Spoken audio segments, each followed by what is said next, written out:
Vamos lá. É, Deixa eu ver se aparece aí para vocês. Está Chegou aí. aparecendo para vocês aí? Tá na tela. Está na tela a apresentação? Tá sim. Show de Salvação bola. por graça e certeza da salvação. Perfeito.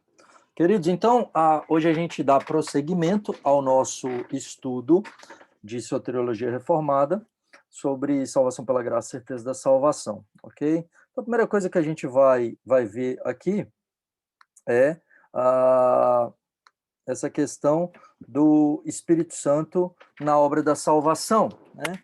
Então, quando a gente fala da questão da salvação, da obra que Deus opera, né? Nós somos regenerados, nós somos salvos, nós somos transformados pelo chamado eficaz, né? A gente já viu isso algumas semanas atrás, algumas aulas atrás, né? Que é justamente a questão da graça irresistível, né? O Espírito Santo aplicando a obra da redenção no nosso coração. E quando a gente olha, por exemplo, para o livro de Romanos, né, a Epístola de Paulo aos Romanos, no capítulo 7 nós temos uma espécie de capítulo da derrota, né?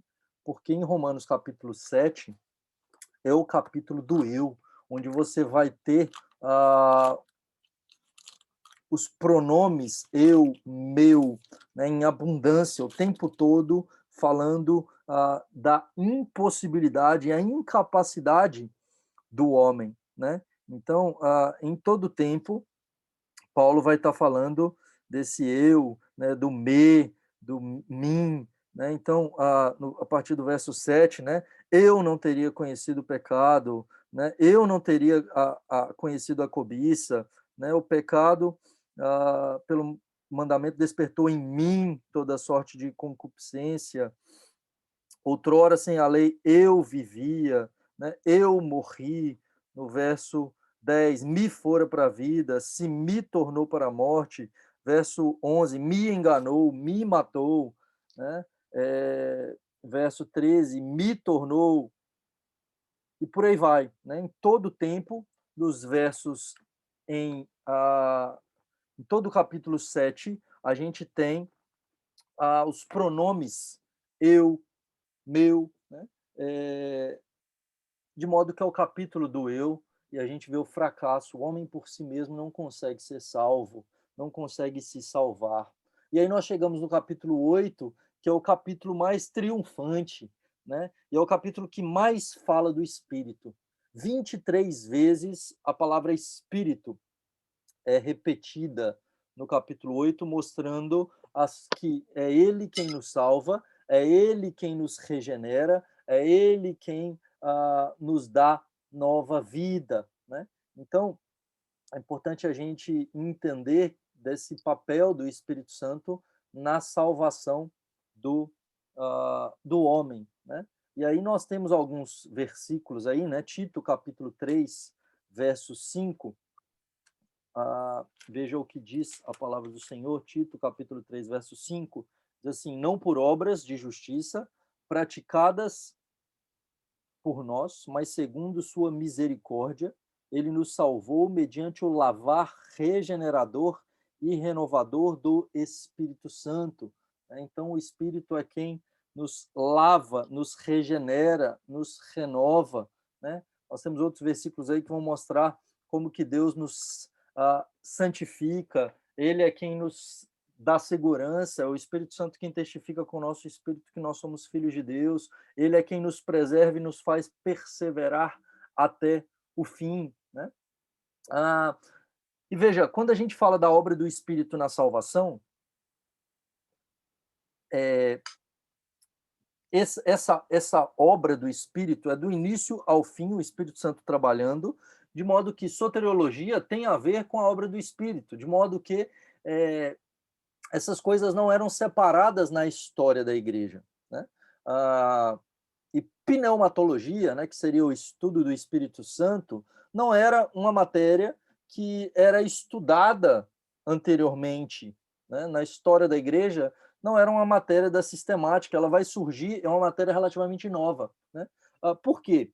Tanto é que, por exemplo, a gente tem a sistemática de Abraham Kuyper, E a sistemática de Kuyper é a obra do Espírito, né? Ele vai falar justamente disso, a obra do Espírito Santo, que é, na verdade, ele está falando de tudo, né? Então, não tem essa distinção para os reformados. E aí, com o movimento carismático, nós temos essa distinção agora, né? Então, deixa eu só ver que tem alguém aqui que está com o áudio aberto.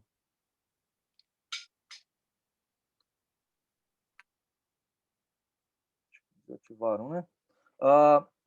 E aí, essa questão da salvação, ela é obra do Espírito Santo na vida do crente, né? Ou seja, nós somos eleitos pelo Pai, nós somos remidos pelo Filho, e essa obra é aplicada no nosso coração pelo Espírito.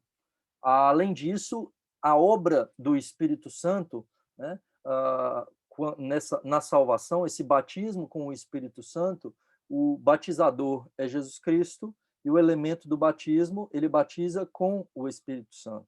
Né? Na salvação, então, essa obra da regeneração, esse novo nascimento é com o Espírito, de modo que o batismo não é do Espírito, mas com o Espírito.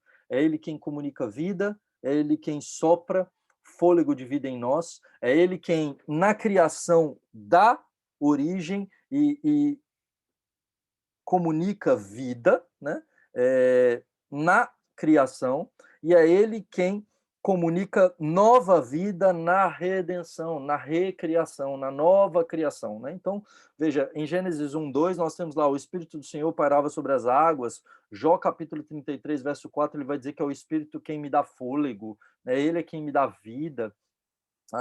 Então, esse Espírito que nos dá vida, quem é o Criador, é o mesmo Espírito quem nos dá nova vida, é ele quem sopra em nós fôlego de vida e nos dá nova vida, nos concede novo nascimento, né? Deixa eu só ver aqui. Tem. Pronto. Vamos lá. Prosseguindo, entrando de fato na questão da salvação pela graça, a salvação pela graça, ela é desde o Antigo Testamento. Tem gente que vai pensar que era da lei e era da graça, como se o Antigo Testamento fosse era da lei e o Novo Testamento fosse era da graça. Não é verdade, né? A graça, a era da graça, ela inicia logo após o Pacto das Obras. O Pacto das Obras, ele é descumprido em Gênesis 3, na queda de Adão e Eva. Depois da queda de Adão e Eva, o homem por si só não poderia mais ser salvo. Ele merece a condenação. Ele morre espiritualmente, ele está incapaz de buscar a Deus, de obedecer a Deus.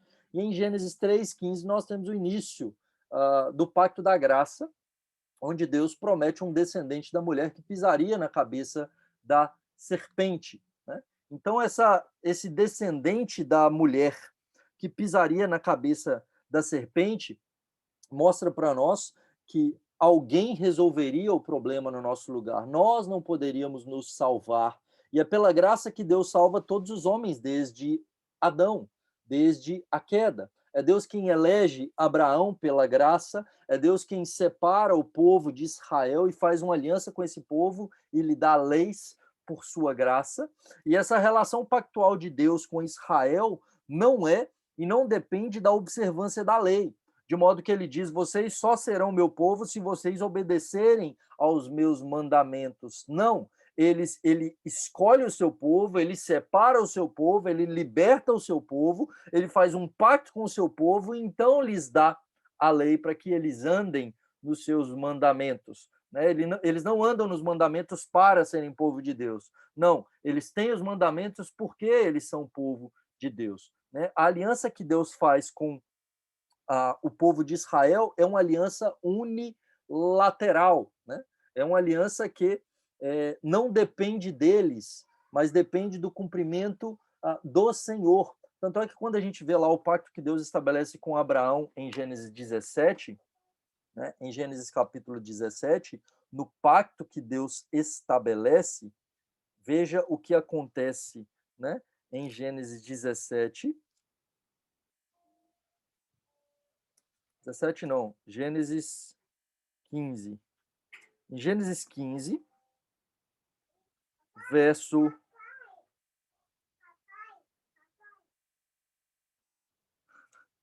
Vocês estão ouvindo a Sara me chamar, gente? Gênesis 15, no verso 12, 13...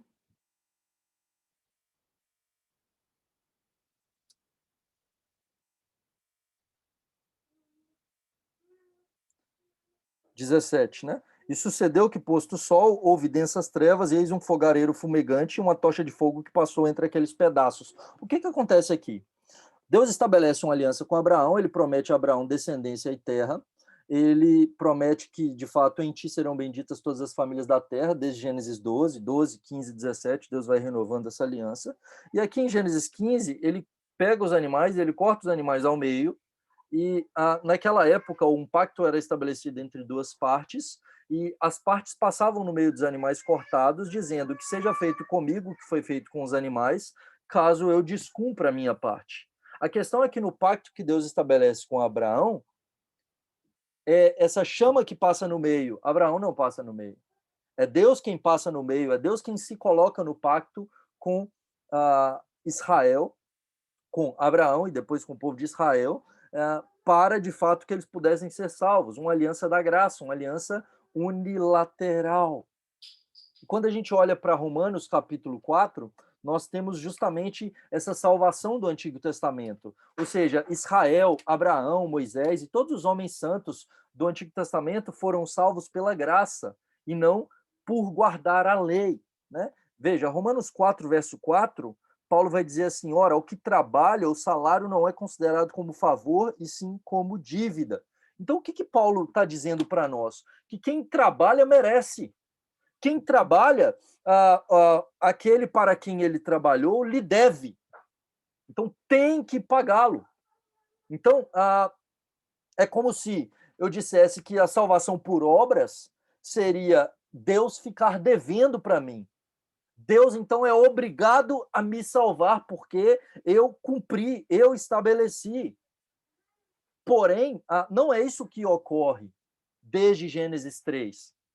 Antes da queda, quando o pacto das obras é estabelecido com Adão, de fato, se ele tivesse obediência perfeita, ele receberia, por direito e merecimento, a salvação, vida. Porém, ele cai. E desde então, o homem, pelas suas obras, não pode ser salvo, ele não consegue.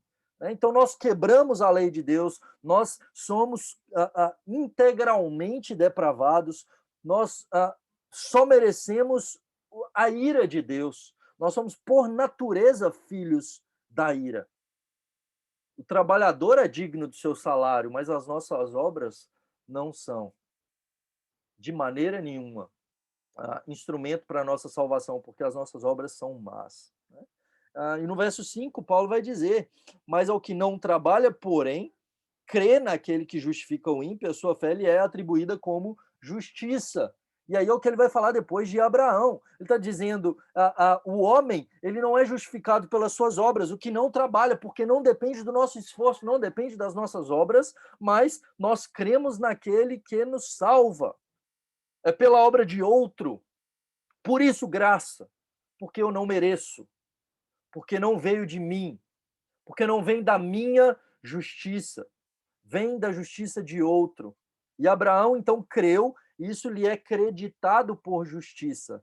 Ele é salvo pela graça, a justiça de Deus imputada a ele, né? A justiça de Cristo imputada a ele. Vamos lá, então. Prossigamos. Nós temos aqui um gráficozinho que eu fiz, muito bonito, olha aí, eu que desenhei isso aí, né? Mostrando como que é a salvação no Antigo e no Novo Testamento. Como que é a salvação no Antigo e no Novo Testamento? Pela fé, né? No Antigo Testamento, ninguém é salvo por guardar a lei, ninguém é salvo por cumprir a lei, ninguém é salvo por obedecer os mandamentos. No Antigo Testamento, a lei ela não é dada ao povo de Israel para ser salvos, mas por que eles são salvos, né? Porque eles foram predestinados para boas obras e não fazem boas obras para a salvação. Então, os patriarcas, todos os homens, os grandes homens do Antigo Testamento, eles foram salvos pela expectativa da vinda do Messias. Desde Gênesis 3,15, quando Deus promete o descendente da mulher, a partir dali, o homem aguarda a vinda do descendente que pisaria na cabeça da serpente. Os homens, quando ofereciam o sacrifício, eles olhavam para o cordeiro, mas eles aguardavam o sacrifício perfeito que viria. Eles olham para a Páscoa e aguardam a vinda desse Cordeiro de Deus que tiraria o pecado do mundo. Eles aguardam a vinda do Messias, eles aguardam a vinda do rei que se assentará no trono e julgará os povos com justiça e equidade. Então, no Antigo Testamento, todo judeu piedoso, todo homem temente a Deus, ele não pensava assim, eu sou salvo porque eu mereço. Pelo contrário, eles sabiam que eles não mereciam. Jó, ele vai dizer assim, eu sei que o meu Redentor vive e ele se levantará. Abraão, ele crê, ele aguarda com expectativa a salvação do Senhor. Você vai lendo o livro dos Salmos, o tempo todo o salmista dizendo, a tua salvação espero, Senhor. Tem misericórdia, compadece-te, dá-te pressa em socorrer-nos. O que eles estão dizendo? Senhor, dá-me o que eu mereço, porque eu estou cumprindo. Não, tem misericórdia, Senhor. Salva-nos. O homem reconhece, desde o Antigo Testamento e desde a queda, que ele não pode, ele não merece, ele não depende dele, mas de Deus, pela sua graça, salvá-lo. De Deus olhar para ele com misericórdia, com graça, com amor. Hoje nós somos salvos olhando para trás, nós olhamos para trás, para a cruz de Cristo e somos salvos. No Antigo Testamento eles olhavam para frente e eram salvos, aguardando a salvação, né? Então, a salvação é pela graça no Antigo e no Novo Testamento, não se disso, né? Prosseguindo, aqui a gente entra nos temas um pouco mais polêmicos, que é justamente a questão de que tem gente que não acha que a salvação é pela graça. Tem gente que confunde isso, interpreta de forma errada as escrituras, né?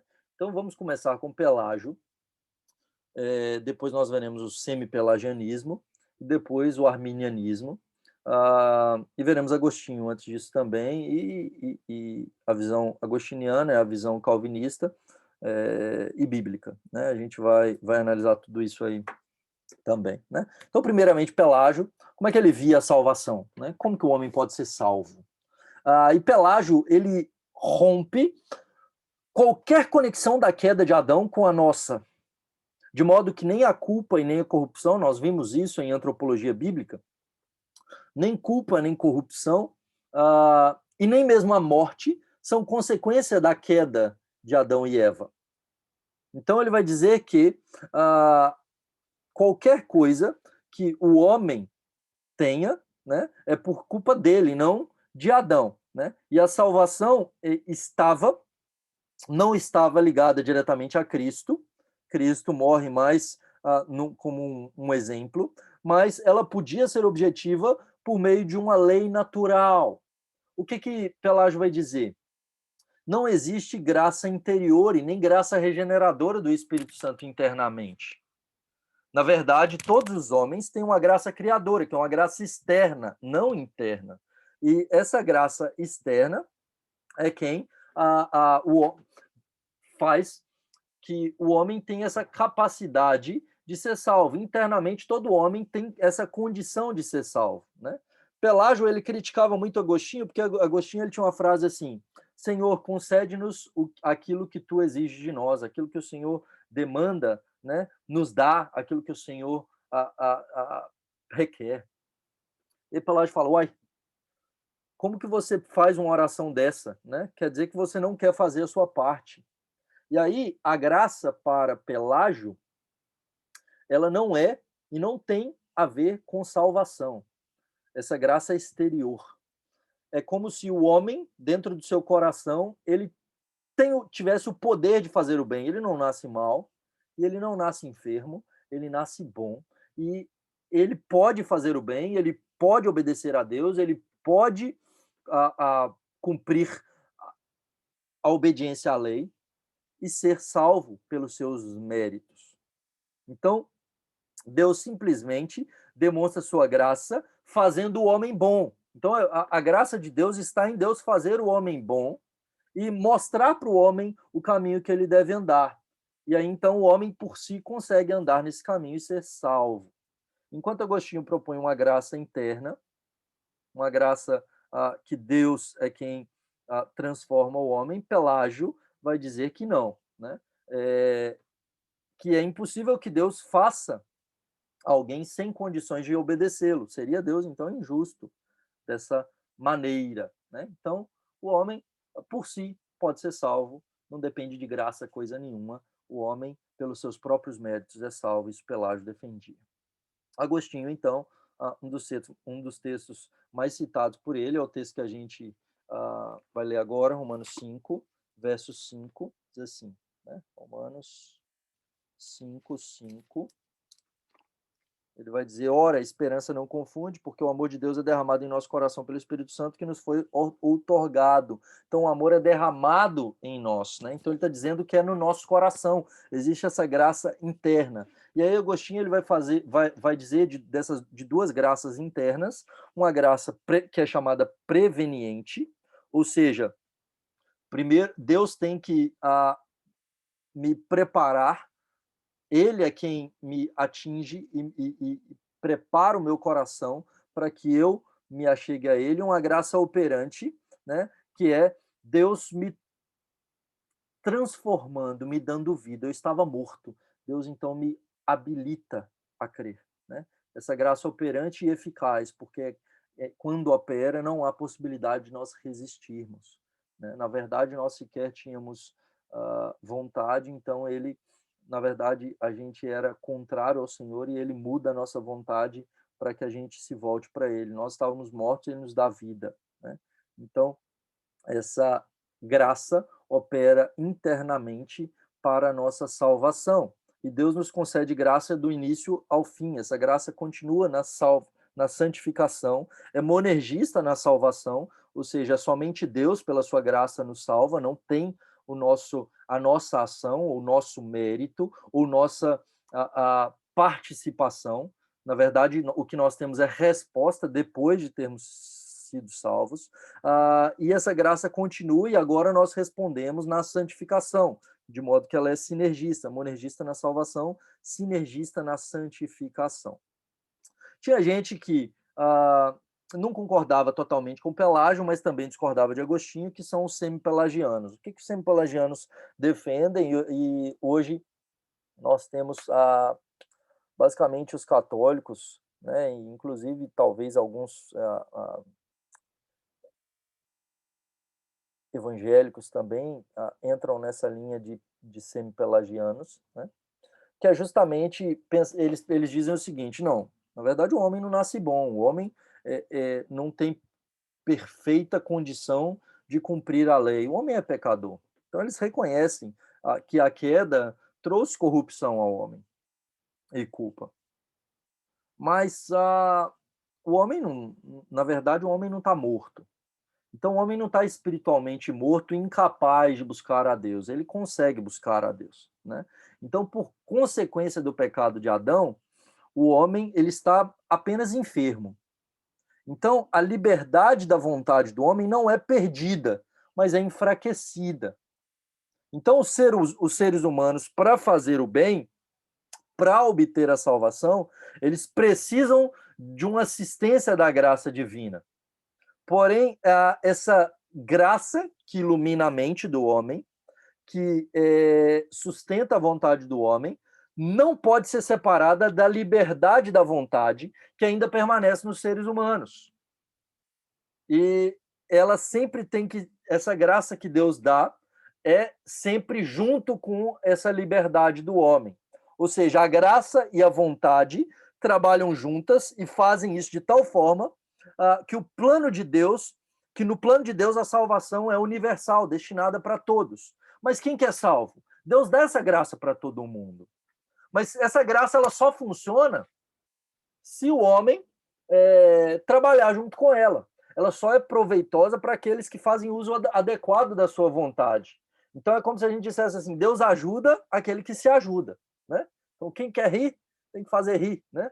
Aquela coisa a gente tem que trabalhar junto, porque se a gente não trabalhar junto, não vai dar certo, não vai ser salvo. Tem uma graça de Deus, mas essa graça não é suficiente para a nossa salvação. Depende da nossa vontade. Então, se a gente não responder, a gente não pode ser salvo. Cassiano, ele defendia isso, né?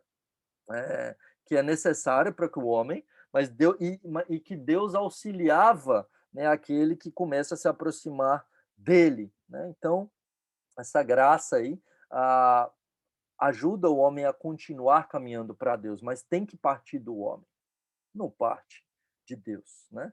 Deus não é Deus que dá o desejo, né? Ele só capacita ali e fortalece um pouquinho nessa caminhada, né? Então, é pela vontade do homem, né? Então, veja, não é uma graça preveniente, né? Habilitando o homem e preparando o homem para se voltar para o Senhor como incapaz, né? O homem é quem dá o primeiro passo e Deus, então, anda o resto com ele, né?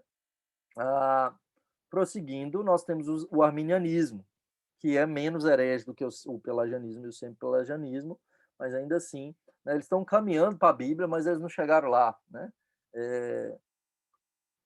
Arminiano e os seus discípulos, os remonstrantes, eles vão pregar uma espécie de sinergismo, então há uma semelhança com o semi-pelagianismo, porque ele vai dizer que depende também do homem. Mas o arminianismo crê na graça preveniente, né? Então, eles vão... O Armínio, ele era reformado, né? Então, Armínio estudou em uma escola calvinista, ele foi discipulado, né, pelos reformados, e aí ele vai discordar da soteriologia reformada, mas ele tem essa origem reformada, de modo que ele ainda sustenta um conceito forte da pecaminosidade do homem, né? E então ele acredita que o homem não é o homem quem dá a iniciativa. Então não é o homem quem dá o primeiro passo, como dizem os semi-pelagianos. É o homem quem dá o primeiro passo e depois então Deus ajuda, né? Ele então vai dizer da graça preveniente, essa graça que é Deus quem dá a iniciativa, né? O homem não consegue ir para Deus. Porém, a graça preveniente não é eficaz. Por quê? Essa graça preveniente só torna possível a salvação do homem. O homem está inabilitado. Deus dá a graça preveniente que torna agora a possibilidade que ele seja salvo e ele busque o Senhor. Porém, então parte primeiro de Deus, mas depende de uma resposta do homem. Então, somente se a pessoa responder essa graça, Deus dá o primeiro passo, mas o homem tem que aceitar, e é possível que o homem rejeite. Então, essa graça preveniente, ela não é irresistível, ela é resistível, ela depende do homem, né? Então, veja, quando a gente fala dessas 4 linhas de pensamento sobre a salvação, nós temos o pelagianismo que nega a graça interna, nega a graça preveniente, nega a graça irresistível. Então, para Pelágio, o homem pode ser salvo sem... A salvação não é pela graça, é pelas obras somente. O semi-pelagianismo vai dizer não. Na verdade, Deus ajuda, né? O homem, ele está enfermo, mas ele consegue buscar a Deus. Então, ele busca a Deus e Deus o ajuda no meio do caminho. Então, tem uma graça interna, uma ajuda de Deus, que é em resposta à vontade humana, e anda junto com a vontade humana, não pode ser separado, mas não há graça preveniente, porque o homem não está morto, não está inabilitado, e não há graça irresistível. O arminianismo vai dizer que sim, existe uma graça interna e sim, existe uma graça preveniente. O homem por si só não poderia buscar Deus. É necessário que Deus habilite o homem. Mas depende da vontade do homem, uma vez que Deus dá a graça preveniente para o homem, e ele dá essa graça preveniente para todos os homens, o homem pode aceitar ou não essa graça, ele pode resistir ou não essa graça. E Agostinho, então, vai dizer que existe graça interna, existe graça preveniente, e essa graça é irresistível. Uma vez que Deus opera no coração do homem, não é possível que ele resista à vontade do Senhor e ao chamado interno do Espírito, e essa graça não é dada a todos os homens, essa graça é dada apenas aos eleitos. O homem é salvo pela graça, é uma salvação única e exclusivamente de Deus, e não depende da nossa vontade, porque a nossa vontade é contrária ao Senhor. O que ele faz é mudar a nossa vontade. O problema dos arminianos, semi-pelagianos ou mesmo pelagianos, é que quem tem vontade soberana não é Deus, é o homem. A vontade de Deus não é soberana para eles na salvação. Deus não é soberano na salvação. Quem é soberano na salvação, para aqueles que não são calvinistas, vamos chamar de bíblicos, é o homem quem determina, é o homem quem é soberano. Quem tem livre-arbítrio não é Deus quem tem vontade livre, é o homem quem tem vontade livre. Né? Quem decide os rumos da história, quem decide o que vai acontecer, não é Deus, é o homem. De modo que Pelágio, os semi-pelagianos, o mesmo Armínio, os remonstrantes, os arminianos, são antropocêntricos. Eles têm uma soteriologia centrada no homem, depende do homem, é o homem que faz. E nós não cremos assim. A salvação é pela graça de Deus e é uma obra única, exclusiva de Deus, monergista. Somente Ele quem salva e Ele é soberano na salvação. É Deus quem opera e não vem de nós. Não depende da nossa vontade, porque Ele muda a nossa vontade. É isso que acontece com Paulo. Deus vai dizer para ele, dura coisa recalcitrar contra os aguilhões, querer tentar ir contra. Quando a gente olha para Jonas querendo fugir da presença do Senhor, Deus traz de volta, não tem essa de vontade dele. É a vontade do Senhor quem é cumprida, porque a vontade do Senhor é soberana, o homem não é soberano. O homem é um ser dependente, e ele está debaixo da soberania e da mão e da vontade do Senhor. Né? E aí o que diz a Escritura, para a gente fechar essa questão da salvação pela graça, vamos ver o texto de Efésios, capítulo 2, né, que traz para nós esse conceito, né, de salvação pela graça. Efésios 2, verso 8, Paulo vai dizer, né? Porque pela graça sois salvos, mediante a fé. Isso não vem de vós, é dom de Deus, não de obras para que ninguém se glorie. Pois somos feitura dele, criados em Cristo Jesus para boas obras, as quais Deus de antemão preparou para que andássemos nela. Então veja, a graça é a base para a salvação. A salvação é pela graça, mediante a fé, não por obras, não pelo nosso mérito, não pelo que nós fazemos. O trabalhador é digno do seu salário. Nós não somos dignos, porque as nossas obras são más. Nós somos salvos por causa da graça de Deus, por causa do amor de Deus por nós, porque Ele nos amou, porque Ele nos elegeu, porque Ele decidiu nos salvar. Não é porque nós merecíamos ou tínhamos algo que atraísse o amor de Deus. É por causa do amor de Deus e não do nosso amor. É por causa da obra de Cristo e não das nossas obras, do mérito de Cristo e não do nosso mérito. Veja, até mesmo aquilo que a gente faz de bom é afetado pelo pecado, queridos. Imagine o seguinte, mesmo tendo sido salvos, regenerados, mesmo tendo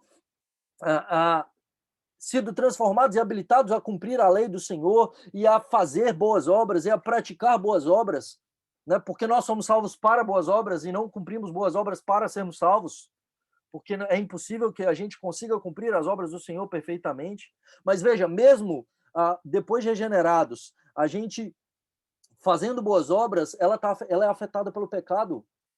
Deus só recebe e aceita as nossas obras para nos dar galardão por causa do sangue de Jesus, por causa do mérito de Cristo.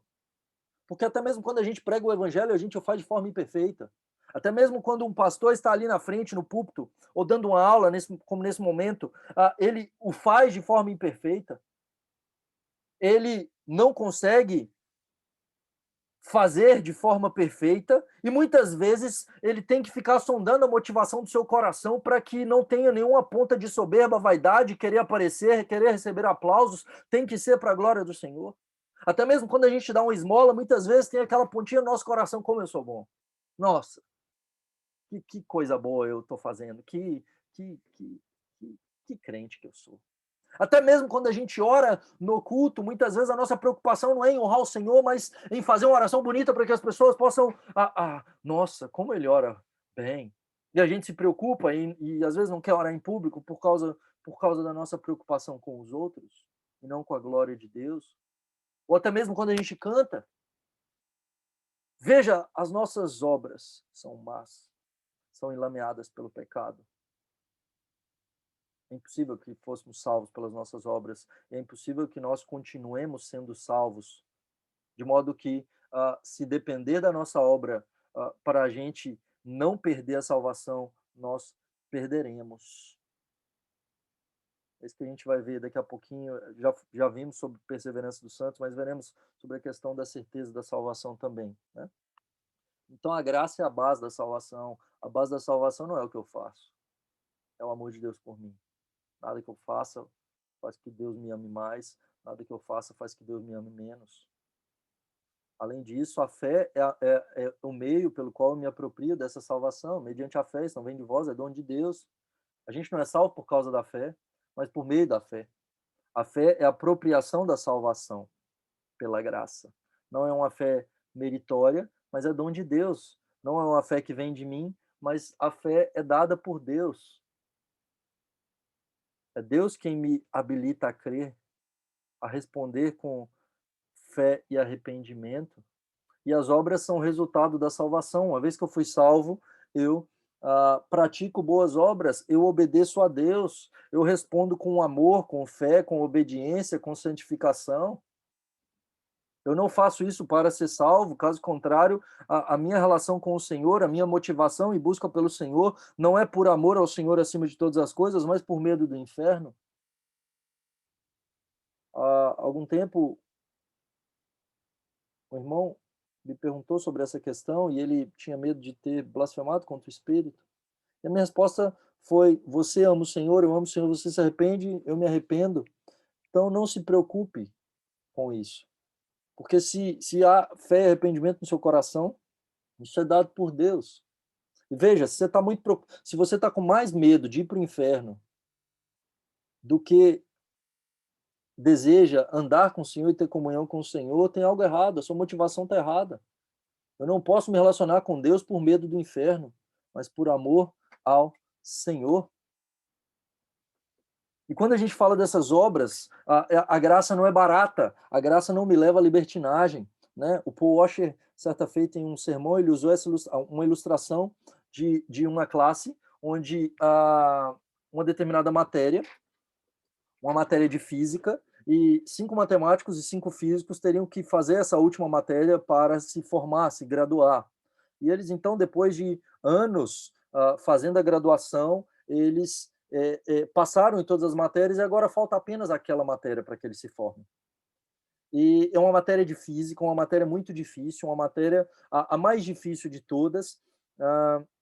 E os 5 matemáticos estão desesperados, com medo de reprovar e não conseguir se graduar e conquistar o seu diploma. Os 5 físicos estão animadíssimos, eles querem muito aprender aquela matéria, porque eles amam a física. E aí o professor, então, ele chega na sala e ele olha para aqueles 10 alunos e ele fala assim: vocês trabalharam duro até aqui, vocês fizeram por merecer estar aqui, de modo que todos vocês terão 10 na minha matéria. Vocês tirarão a nota máxima, todos vocês tirarão 10. Então, não se preocupem com a questão de passar ou não, vocês tirarão 10. E aí os 5 físicos ficam muito felizes. Nós tiramos 10, sim. Então a gente vai poder fazer a matéria despreocupados, a gente vai poder aprender e vir aqui meramente por prazer, sem toda essa pressão. Sim. E aí eles saem felizes, desejosos de continuar estudando e aprender daquela matéria. E os 5 matemáticos falam: então quer dizer que a gente tirou 10, a gente não precisa mais fazer prova e estudar? Ele diz: não, vocês já tiraram 10, vocês já conseguiram. Então eles saem dali e jogam o livro fora. Não querem mais saber de nada.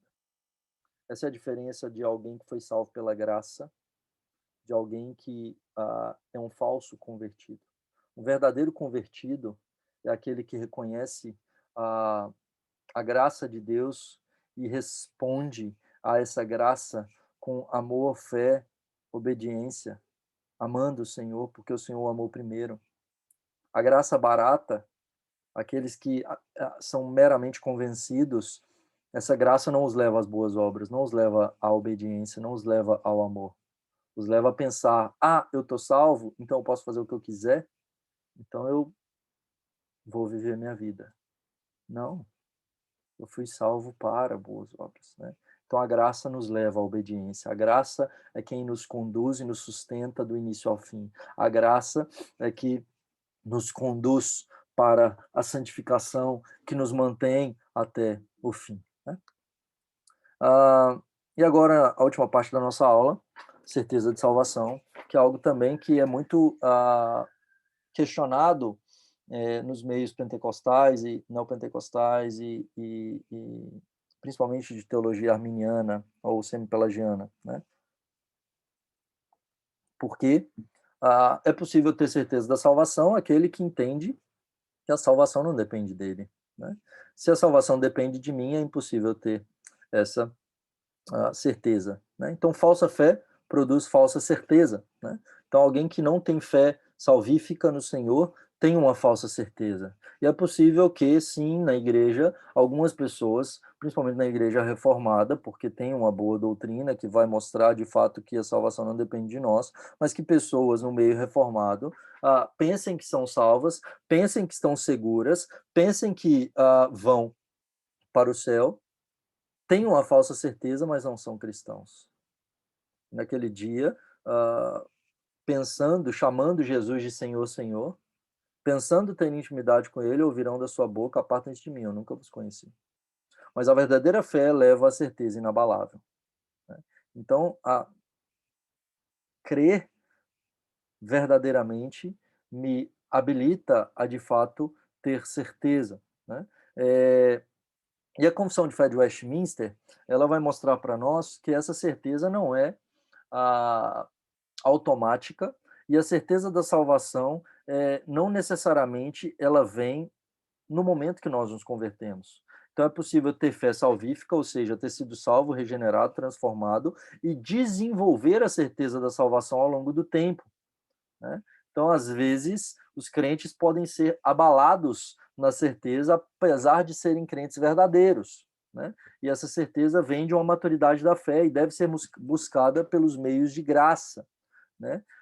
Pela leitura da palavra, pela oração, pelo relacionamento e comunhão com Deus, por uma vida santa perante o Senhor. Então, eu percebo, olhando para mim, confrontando a minha vida com as Escrituras, de fato que eu sou salvo, né? Então, essa certeza tem 2 fundamentos. A Confissão de Fé, no capítulo 18, falando sobre a certeza da graça e da salvação, tem um fundamento objetivo, né? Primário, que é um fundamento fora de nós, né? Que está nas Escrituras. Ou seja, eu leio nas Escrituras que eu posso ter essa certeza, que o Espírito Santo testifica com o meu espírito que eu sou filho de Deus, que uma vez que eu sou filho de Deus, Deus não vai me rejeitar, uma vez que eu crio em Cristo, eu sou salvo, que aquele que está em Cristo, nenhuma condenação há para ele, né? Então, eu olho para as Escrituras e percebo que quem crê em Cristo pode sim ter certeza de que não será condenado e será salvo. Então, a Bíblia mostra para nós, sim, da possibilidade da certeza. Eu olho para isso e aí eu vou confrontar, então, olhando para mim. E aí o fundamento subjetivo e secundário, que é a evidência interior. Eu olhando para mim, eu percebo que eu tenho o fruto do Espírito. Eu tenho frutos de arrependimento. Eu tenho o Espírito Santo habitando dentro de mim, testificando com o meu espírito que eu sou filho de Deus. Eu me arrependo dos meus pecados. Eu olho para aquilo que ocorre com quem nasceu de novo, e quem nasceu de novo se arrepende dos seus pecados, quem nasceu de novo ama a Deus acima de todas as coisas, quem nasceu de novo, quando peca, se entristece, ele se alegra em Deus e nas coisas de Deus. Então eu confronto a minha vida e olho e falo, então, de fato, eu nasci de novo, e eu posso ter convicção e certeza da minha salvação. Entretanto, essa segurança, a confissão de fé vai dizer que não é uma segurança adquirida da noite para o dia, mas alguém que foi testado, que persevera, né? E que pode ser adquirida pelos meios ordinários, né?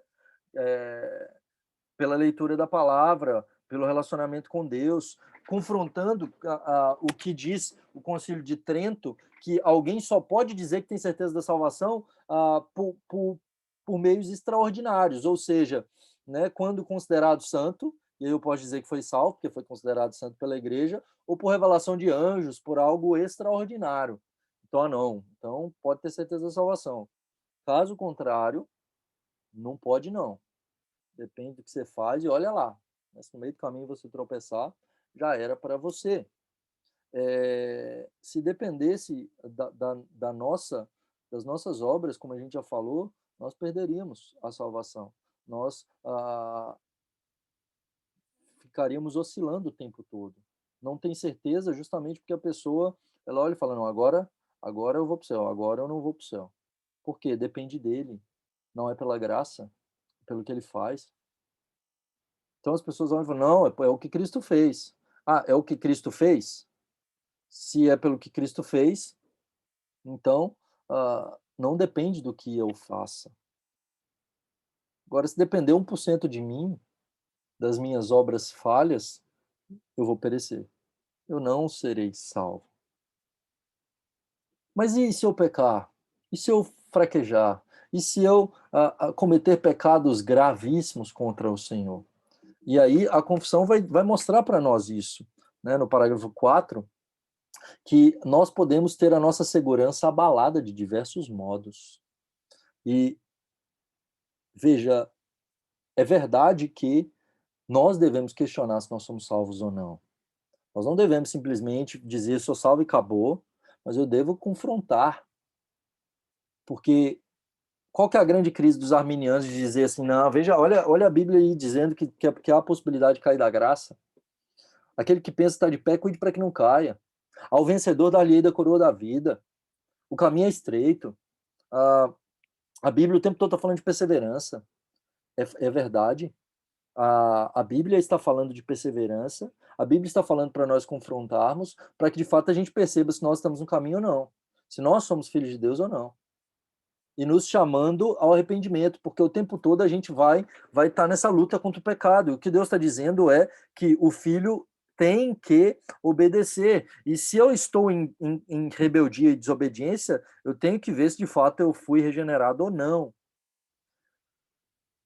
E aí a confissão vai dizer que por um período, por conta do nosso pecado, é possível que a gente tenha a segurança abalada, porque Deus tira de nós a luz do seu rosto. E a gente fica em trevas por um período de tempo. Mas nunca inteiramente privados da fé, da semente de Deus, mas a gente pode passar por isso. Davi passou, ele diz, enquanto calei os meus pecados, os meus ossos envelheceram. Senhor, restaura a minha vida, né, os ossos que esmagaste, restitui a alegria da tua salvação. Ele peca, ele fica em pecado por um período, talvez 9 meses, por conta do adultério, do assassinato de Urias, o adultério com Batseba. Davi, ele passa por isso. Mas ao mesmo tempo que nós podemos passar por essa segurança abalada, né, Deus nunca nos priva da sua graça inteiramente, de modo que nós vamos nos voltar para Ele. Quando nós nos voltamos para Ele, Deus nos perdoa, nos restaura, nos transforma. Né? O livro de Hebreus é escrito nesse contexto, muitos cristãos judeus voltando meramente ao judaísmo para não ser mortos, pessoas retrocedendo. E aí você tem Hebreus 6, Hebreus 10, dizendo, olha, aquele que foi iluminado pelo Espírito Santo, provou do bom dom celestial, se tornou participante do Espírito Santo e caiu, é impossível ser renovado para arrependimento, né? E ali ele está falando justamente da apostasia, e que nós devemos olhar para nós, e aí da salvação nesse contexto humano, onde a gente deve olhar para nós e ver se de fato nós estamos amando a Deus, se nós nos arrependemos. E aí a confissão mostra para nós que a graça não é barata. Não é simplesmente, eu criei, então pode fazer o que quiser que está de boa. Não.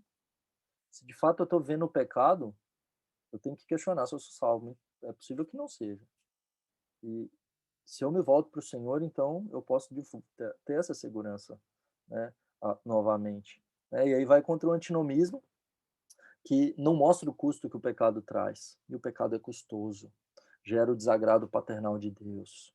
Gera consequências graves. E a gente deve ter essa noção. Estar alertas. Crescer em santificação. Não perder a noção do custo do pecado. Entender a graça, isso nos levar a um amor a Deus muito maior, porque a gente sabe que a gente não merece, mas ao mesmo tempo saber que essa graça tem que nos levar à obediência e à santificação. E que sim, se eu percebo que eu tenho andado no caminho do Senhor, sim, eu posso ter certeza, né? Que Deus nos abençoe, queridos, que Deus nos dê graça, né? Vamos orar mais uma vez, então a gente abre para perguntas, né? Santo Deus, obrigado por esse tempo, pela tua palavra, pelo privilégio que a gente tem de poder estudar mais dos teus desígnios eternos e descobrir, ó Deus, quão preciosa é a graça, quão maravilhosa é a graça, que nos salvou, que nos libertou, que nos arrancou da morte, do pecado, da escravidão, e nos deu vida juntamente com Cristo, e nos regenerou, não pelo nosso mérito, não pelo que a gente possa fazer, porque as nossas obras são más, porque tudo que a gente faz está enlameado pelo pecado e não conseguimos atingir o padrão perfeito que é necessário para a salvação, mas pelos méritos de Cristo, aquele que é perfeito, que cumpriu toda a lei em nosso lugar, nós podemos ser salvos por causa do teu amor eterno. Louvado seja o nome do Senhor.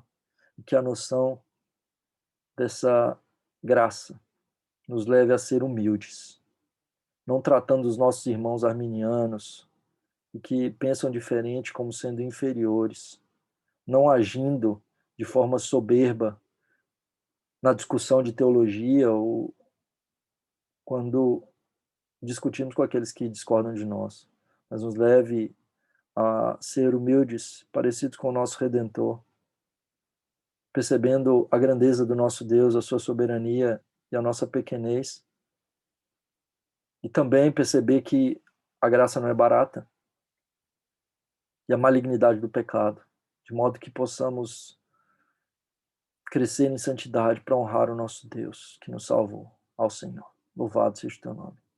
Oramos agradecidos em nome de Jesus. Amém. Amém.